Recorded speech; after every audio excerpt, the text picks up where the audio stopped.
नमस्कार विद्यार्थियों, स्वागत करती हूँ आपका मेरे YouTube channel GK special class में। आपका हमारे भारत का इतिहास चल रहा है। भारत के इतिहास में आज हम कालीबंगा सभ्यता पढ़ेंगे। विद्यार्थियों, 2-3 दिन बीच में क्लास नहीं ले पाई किसी कारणवश, उसके लिए मैं क्षमा चाहती हूँ। अब हमारे रोज कंटिन्यू क्लास आएगी। कालीबंगा कालीबंगा सभ्यता है। कालीबंगा का शाब्दिक अर्थ क्या होता है ये तो सबको आता है, क्योंकि हम पढ़ते आ रहे हैं पीछे क्लासों में 11, 9, 10, 12, 10 सब में। कालीबंगा का शाब्दिक अर्थ होता है काले रंग की चूड़ियां। कालीबंगा का शाब्दिक अर्थ होता है विद्यार्थियों काले रंग की चूड़ियां। अन्य नाम क्या है कालीबंगा का? अन्य नाम क्या है तो मैंने आपको पीछे नोट्स में लिखा था, दीनहीन बस्ती। दीनहीन बस्ती किसको कहते हैं? कालीबंगा को कहते हैं। स्थान कौन सा है? हनुमानगढ़, राजस्थान। यह सभ्यता राजस्थान की सभ्यता विद्यार्थियों, हनुमानगढ़ राजस्थान की कालीबंगा सभ्यता है। नदी कौन सी है? घग्गर। कौन सी नदी है? घग्गर नदी है। इसका स्क्रीनशॉट लो, फिर हम आगे बढ़ रहे हैं। कालीबंगा सभ्यता, शाब्दिक अर्थ काले रंग की चूड़ियां, अन्य नाम दीनहीन बस्ती, स्थान हनुमानगढ़ राजस्थान, नदी घग्गर। आपने स्क्रीनशॉट ले लिया होगा। चलो आगे चलते हैं।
खोज कब की थी? 1951 में। खोज कब की थी विद्यार्थियों? 1951 में कालीबंगा सभ्यता की खोज की गई।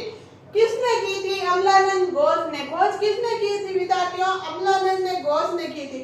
फिर उत्खनन कब हुआ था? 1953 में। किसने किया? बीबी लाल थापर और बीके थापर और बीबी लाल ने। बीके थापर और बीबी लाल ने की थी। कब? 1951 में। खोज कब? 1951। किसने की? अमलानंद घोष ने। उत्खनन कब हुआ? 1953। किसने किया? बीबी लाल व बीके थापर ने उत्खनन किया था। तो विद्यार्थी इसका स्क्रीनशॉट लो, फिर आगे बढ़ रहे हैं। ऐसे होगा। चलो अब कालीबंगा की विशेषता लिख रहे हैं।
विद्यार्थी कालीबंगा की विशेषता क्या क्या मिली है पहले मैं आपको बता देती हूँ, फिर आपको समझाऊंगी, अच्छे से समझ आ जाएगी।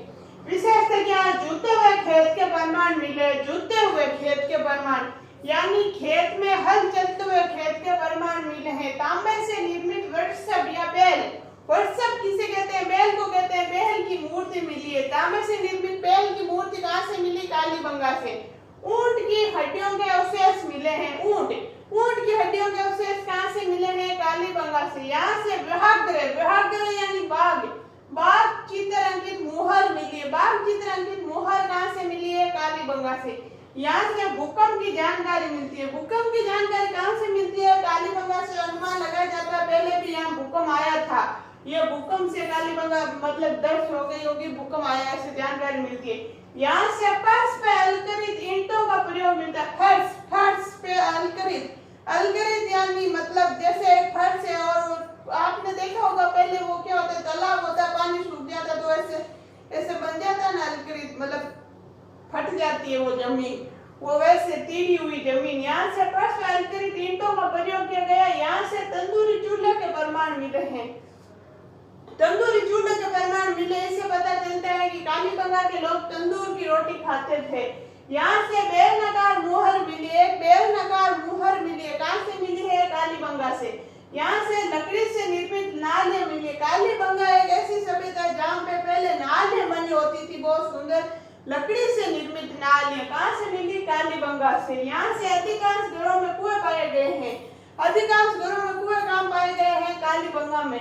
यहाँ से खोपड़ी में शल्य चिकित्सा की जानकारी मिलती है, यानी छिद्र हुए खोपड़ी मिली है। छिद्रित खोपड़ी या ऑपरेशन की हुई, मतलब कुछ मान लो ऐसे खोपड़ी मिली है। तो अब आपको ये याद कैसे रहेगी? एक बार स्क्रीनशॉट लो, फिर मैं समझा दूंगी। मैं बोल रही हूँ विशेषता। पहली विशेषता है जुते हुए खेत के प्रमाण मिले हैं। जुते हुए खेत के प्रमाण मिले हैं। सेकंड है तांबे से निर्मित वृषभ यानी बैल की मूर्ति मिली। थर्ड है ऊंट की हड्डियों के अवशेष मिले। ऊंट की हड्डियों के अवशेष मिले। यहाँ से यहाँ है, ये नहीं है, यहाँ है, यहाँ से व्याघ्र यानी बाघ चित्रांकित मुहर मिली है। यहाँ से भूकंप की जानकारी मिलती है। यहाँ से फर्श पे अलकरित ईंटों का प्रयोग किया गया है। यहाँ से तंदूरी चूल्हे के प्रमाण मिले हैं। यहाँ से बेलनाकार मुहर मिली है। यहाँ से लकड़ी से निर्मित नालियां मिली हैं। यहाँ अधिकांश घरों में कुएं पाए गए हैं। यहाँ से खोपड़ी में शल्य चिकित्सा की जानकारी मिलती है। ये विद्यार्थी आपने लिख लिया होगा। अब मैं समझा रही हूँ क्या है कालीबंगा। कालीबंगा एक किसान है, वैसे मैं समझा रही हूँ आपको मारवाड़ी ताकि आपको समझ में आ जाए। एक किसान है, वो खेत को जोतने जा रहा है। खेत को जोतने जा रहा है तो वो क्या साथ में क्या ले जाता है? एक तरफ उनके ऊंट पकड़ा हुआ है, एक तरफ बैल है, दोनों को ऐसे पकड़ के ले जा रहा है। क्या क्या? एक ऊंट और एक बैल को। यहाँ से व्याघ्र है, जब जा रहा होता है तो सामने एक बाघ मिलता है, व्याघ्र मिलता है, वो जोर से दौड़ता है और उसके ऊंट और बैल भाग जाते हैं। ऊंट और बैल छुड़ा के भाग जाते हैं तो उसको गुस्सा आता है। गुस्सा आता है तो वो किसान था हमारे राजस्थान में, से वो भी बैल डरता नहीं है बाघ से, और सामने गिरता है तो क्या आ जाता है? भूकंप। भूकंप आ जाता है। भूकंप आने से क्या है? जमीन फट जाती है। भूकंप आता है तो वहाँ जमीन फट जाती है, यानी यहाँ पर फर्श पर ईंटों का प्रयोग मिलता है। फिर यहाँ पे तंदूरी चूल्हा, तंदूरी, फिर वो खेत में चला जाता है, वहां पे वो तंदूर की रोटी खाता है। तंदूरी चूल्हा मिला। यहाँ से बेलनाकार मोहर मिली है। चूल्हे में क्या होगा? बेलन तो चाहिएगा ना, तो बेलन मिला है। यहाँ वो बेलन घुड़ के मतलब लूडे के नीचे गिर गया। किस में गिरा? नाली में गिर गए। यहाँ से एक नाली मिली है, लकड़ी से निर्मित नालियां मिली है।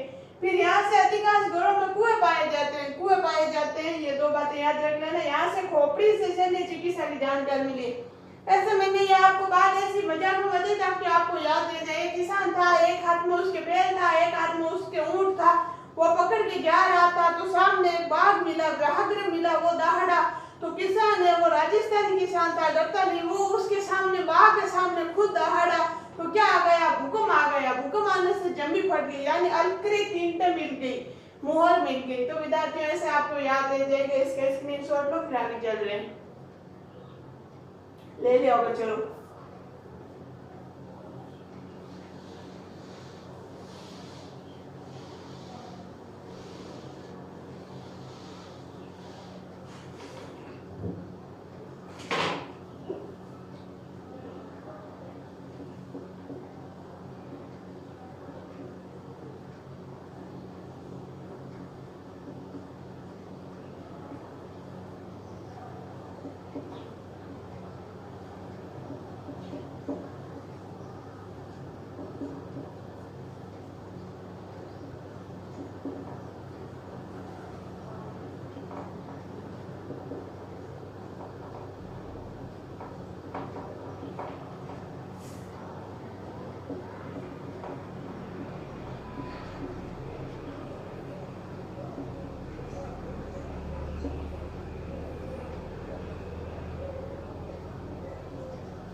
तो विद्यार्थियों एक विशेषता और है, क्या है? डॉक्टर दशरथ शर्मा ने कालीबंगा को सिंधु घाटी सभ्यता की तीसरी राजधानी बताई। तो ऐसे प्रश्न आएगा, सिंधु घाटी सभ्यता को तीसरी राजधानी किसने बताया है? तो डॉक्टर दशरथ शर्मा ने। कालीबंगा को तीसरी राजधानी किसने बताया? डॉक्टर दशरथ शर्मा ने। डॉक्टर दशरथ शर्मा ने कालीबंगा को सिंधु घाटी सभ्यता की तीसरी राजधानी बताया है। सिंधु घाटी सभ्यता की तीसरी राजधानी कालीबंगा किसने बताया? दशरथ शर्मा ने। फिर स्टुअर्ट पिंगट ने हड़प्पा व मोहनजोदड़ो को जुड़वा राजधानी बताया। जुड़वा राजधानी किसने बताया? किसको बताया? हड़प्पा व मोहनजोदड़ो को किसने बताया था? स्टुअर्ट पिंगट ने। स्टुअर्ट पिंगट ने किसको बताया था? हड़प्पा व मोहनजोदड़ो को जुड़वा राजधानी। इसका स्क्रीनशॉट लो, फिर आगे चल रहे हैं।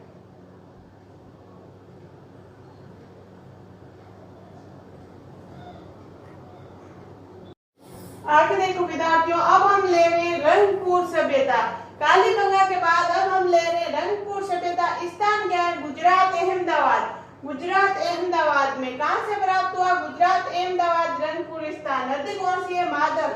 मादर नदी है। इसकी खोज किसने की थी? माधव स्वरूप वस्त या एस.आर. राव ने।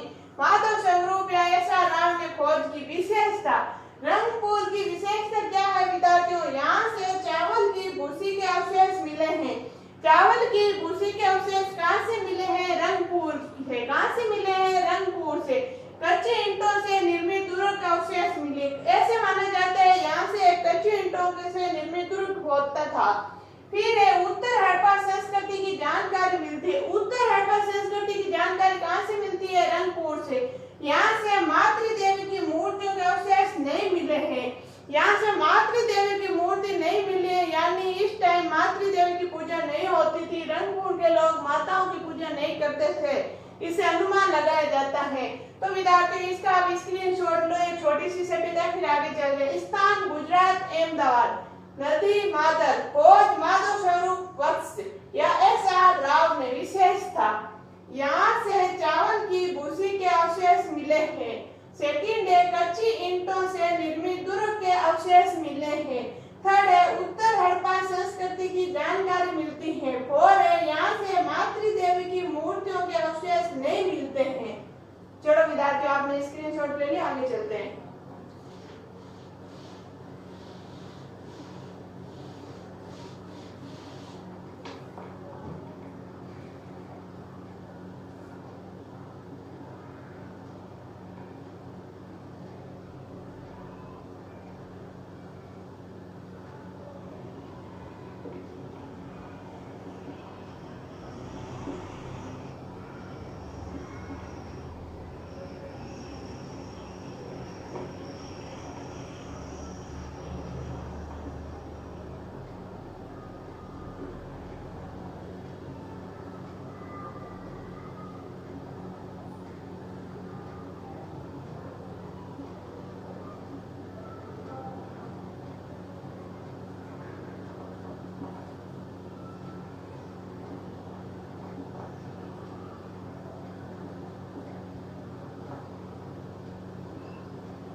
गुजरातियों, रोजदी सभ्यता, ये भी बिल्कुल छोटी सभ्यता है। स्थान गुजरात, नदी, इसमें स्क्रीनशॉट क्या लेना, मैं जो बोल रही हूँ आप लिख लेना। रोजदी सभ्यता, आगे आप चाहो तो ऐसे नाम भी लिख सकते हो, रोजदी सभ्यता, वैसे आपको बताया सभ्यता पढ़ रहे हैं हम।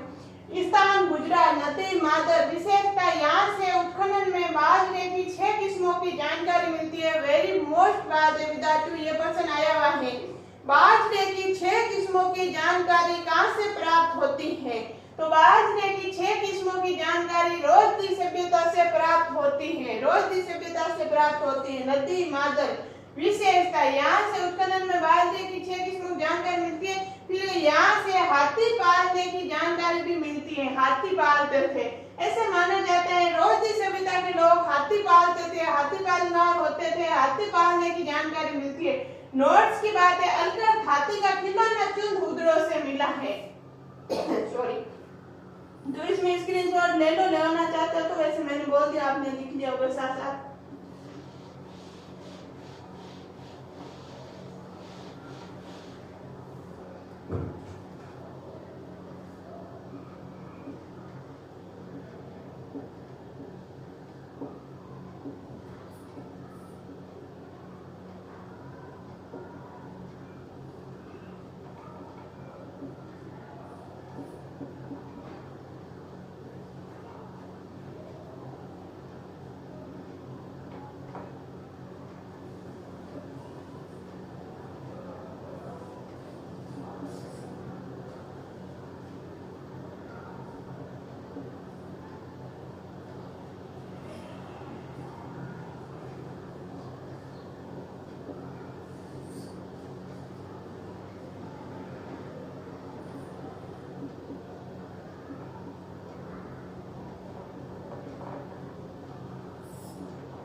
सभ्यता, दसलपुर सभ्यता है, स्थान है गुजरात, उत्खनन के.वी. सुंदरानंद, के.वी. सुंदरानंद ने विशेषता की, विशेषता है यहाँ से तांबे से निर्मित मोहर मिली। इसमें अगर कोई मोस्ट बात है तो यही है, यहाँ से तांबे से निर्मित मोहर कहाँ से मिली? दसलपुर से मिली। ज्यादा इंपॉर्टेंट बात नहीं, इनमें कुछ भी 3 बातें हैं। स्थान गुजरात है, उत्खनन के.वी. सुंदरानंद ने की, विशेषता यहाँ से तांबे से निर्मित मोहर मिली। स्क्रीनशॉट ले लो, फिर आगे चल जाए।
सभ्यता, कुंतासी सभ्यता, स्थान गुजरात, उत्खनन M.K. दावलीकर, विशेषता ये एक बंदरगाह और व्यापारिक नगर था, ये एक बंदरगाह और व्यापारिक नगर था। कौन? कुंतासी सभ्यता।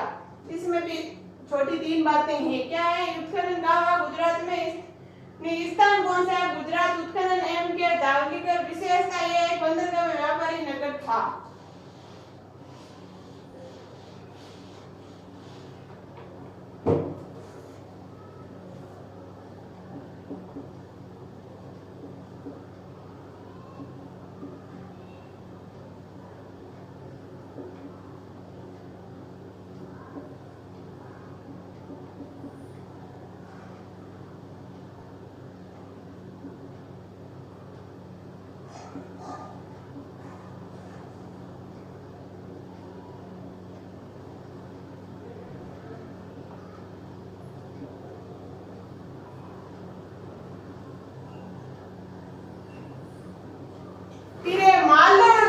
सभ्यता, मालवण सभ्यता स्थान गुजरात, नदी ताप्ती, उत्खनन ऐसा राव। इसका स्क्रीनशॉट है, इसको आगे भी लिखना है। आपने क्या सोचा आज छोटी छोटी पढ़ेंगे हम।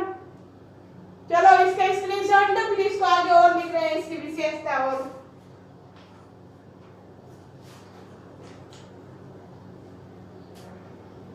चलो वो ना, मैं विशेषता यहाँ साथ में लिख देती हूँ, एक ही है इसकी विशेषता। तो